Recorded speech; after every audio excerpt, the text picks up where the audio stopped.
तो जय हिंद मेरे प्यारे बच्चों, कैसे हैं आप लोग। मैं आशा करता हूं कि आप लोग अच्छे होंगे, मस्त होंगे। तो आज हम लेकर के आए हैं क्लास 10th का हिंदी, क्योंकि आपका एग्ज़ाम एकदम नज़दीक आ गया है। 18 फरवरी को आपका हिंदी का एग्ज़ाम है। तो एग्ज़ाम की दृष्टि से जितने भी इम्पोर्टेंट, मोस्ट इम्पोर्टेंट जीवन परिचय हैं आज की इस वीडियो में हम बताएंगे। क्योंकि कुछ बच्चे ऐसे हैं जो अभी भी कन्फ्यूज में हैं कि हम मतलब कितना जीवन परिचय याद करें। गद्य खंड में आपका इतना जीवन परिचय है और पद खंड में इतना जीवन परिचय है।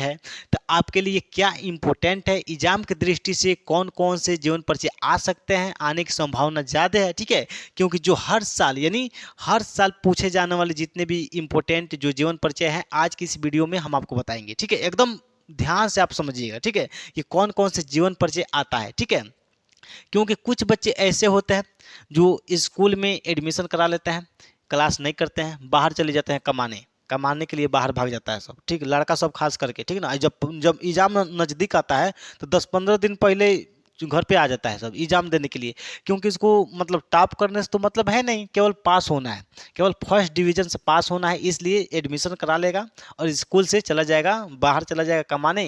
और जब बोर्ड एग्जाम नज़दीक आता है तो 10 दिन पहले आ करके अपना पढ़ाई शुरू करेगा। अब बताइए ना, अब 1 साल की पढ़ाई आप 10 दिन में पढ़ करके टॉपर नहीं बन सकते हैं, ठीक है। तो खास करके ये वीडियो उन बच्चों के लिए है जो बाहर में रहते हैं, घर पे यानी एग्जाम के 10 दिन पहले आकर के अपना तैयारी करना चाहते हैं कि क्या पढ़ें, क्या याद करें, किसका जीवन परिचय आएगा, इतना सारा जीवन परिचय, अरे बाप रे बाप, कैसे हम याद करेंगे सर, बताइए सर। सर ऐसा जीवन परिचय बताइए सर, बोर्ड एग्जाम में आ जाए सर, हम पास हो जाए, केवल हमको पासिंग नंबर चाहिए सर, बताइए प्लीज़ बताइए ना सर। तो ये वीडियो उन्हीं बच्चों के लिए है कि जो बोर्ड एग्जाम में केवल पास होना चाहते हैं, केवल पास होना चाहते हैं, टॉप करना नहीं चाहते हैं, पास होना चाहते हैं। तो उन लोगों के लिए हम हिंदी में इम्पोर्टेंट क्वेश्चन बताएंगे जो बोर्ड एग्जाम में हर साल पूछा जाता है और वह पास होने की संभावना में आ सकते हैं, ठीक है।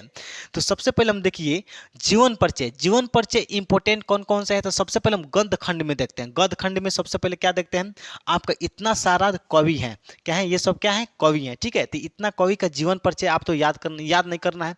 और लड़का सब देख के पगला जाएगा, अरे बाप रे बाप, इतना सारा गद्य खंड में इतना याद करना है, और इधर है पद खंड इतना है, इधर इसमें 13 ठो याद करना है जीवन परिचय। आपको कुछ ही याद नहीं करना है, इतना याद करने की जरूरत नहीं है, ना तो माथा पगला जाएगा तुम सब। एक तो क्लास नहीं किया है, ऊपर से इतना टेंशन लेगा तो एग्जामों में फेल हो जाएगा, ठीक ना। बस अब ध्यान से देखो, हम जो बता रहे हैं उसको बस तुम लोग पढ़ो, याद करो, समझो, ठीक है। और जा करके एकदम परीक्षा में धाए धाए मार देना, एकदम पक्का यही आएगा, जो हम बताएंगे वही आएगा, ठीक है।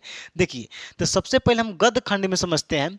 सबसे पहले आपको याद क्या करना है, किसका जीवन परिचय। तो सबसे पहले आपको याद करना है आचार्य रामचंद्र शुक्ला। ये एग्जाम की दृष्टि से बहुत बहुत इंपॉर्टेंट है, यानी हर साल पूछे जाने वाला जीवन परिचय आपका है गद्य खंड से तो आचार्य रामचंद्र शुक्ल का, ठीक है। पहला सबसे इंपॉर्टेंट क्या है आपका, आचार्य रामचंद्र शुक्ल जी का जीवन परिचय। दूसरा जयशंकर प्रसाद और तीसरा है आपका डॉक्टर राजेंद्र प्रसाद। ये जो तीन जो जीवनी है ये आपको याद करना है, किसमें, तो गद्य खंड में आपका रामचंद्र शुक्ल और जयशंकर प्रसाद और डॉक्टर राजेंद्र प्रसाद जी का ये जीवन परिचय, यानी 3 लोगों का जीवन परिचय याद करना है आपको, ठीक है। ये तीनों में से देखिए ऑप्शन आपका 3 देगा, ठीक है।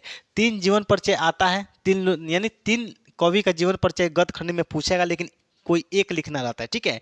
तो आपको याद क्या करना है, आचार्य रामचंद्र शुक्ल जी का और जयशंकर प्रसाद जी का याद करना है, और फिर से डॉक्टर राजेंद्र प्रसाद जी का याद करना है, ठीक है। ये किसमें, गद्य खंड के लिए, ठीक है।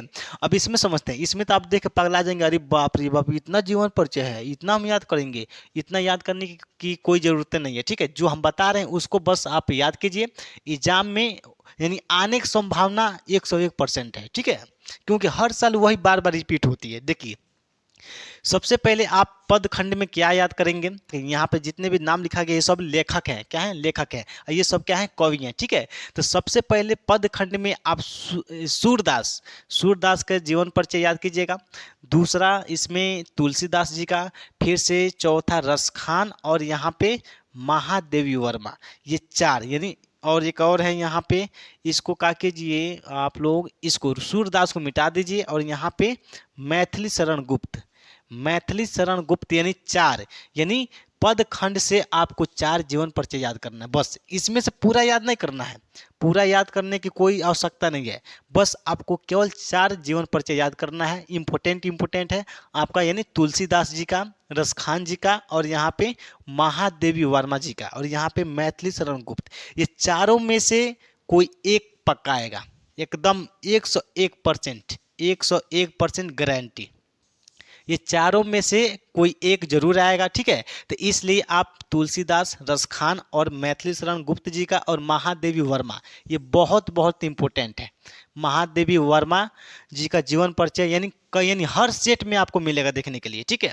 तो गद्य खंड में किनका किनका याद करना है, तो आचार्य रामचंद्र शुक्ल जी का, और जयशंकर प्रसाद जी का, और डॉक्टर राजेंद्र प्रसाद जी का, ठीक है। ये 3 आपको याद करना है, ये 3 ठो, देखिए ये 3 याद करना है। और यहाँ पे पद खंड में तुलसीदास, रसखान और महादेवी वर्मा, और यहाँ पे मैथिली शरण गुप्त जी का, ठीक है। ये जो इंपॉर्टेंट जो जीवन परिचय बताए हैं, बस आपको इतना ही पढ़ना है, ज़्यादा कुछ नहीं पढ़ना। अगर ज़्यादा दिमाग लगाएंगे तो फेल आ जाएंगे, अगर ज़्यादा दिमाग लगाएंगे तो फेल हो जाएंगे, ठीक है। अगर आप एक्स्ट्रा याद करना चाहते हैं तब याद कर सकते हैं, लेकिन जो एग्जाम की दृष्टि से इंपॉर्टेंट है उसको हम बता दिए हैं। इसमें यानी गद्य खंड में 3 ठो यानी 3 याद करना है आपको, और पद खंड में आपको 4 याद करना है, ठीक है। एग्जाम की दृष्टि से बहुत बहुत इंपॉर्टेंट है, ठीक है। तो चलिए अब अगला इंपॉर्टेंट हम टॉपिक हम अगले नेक्स्ट वीडियो में समझेंगे। तब तक के लिए सभी विद्यार्थी जी को दिल से जय हिंद, धन्यवाद।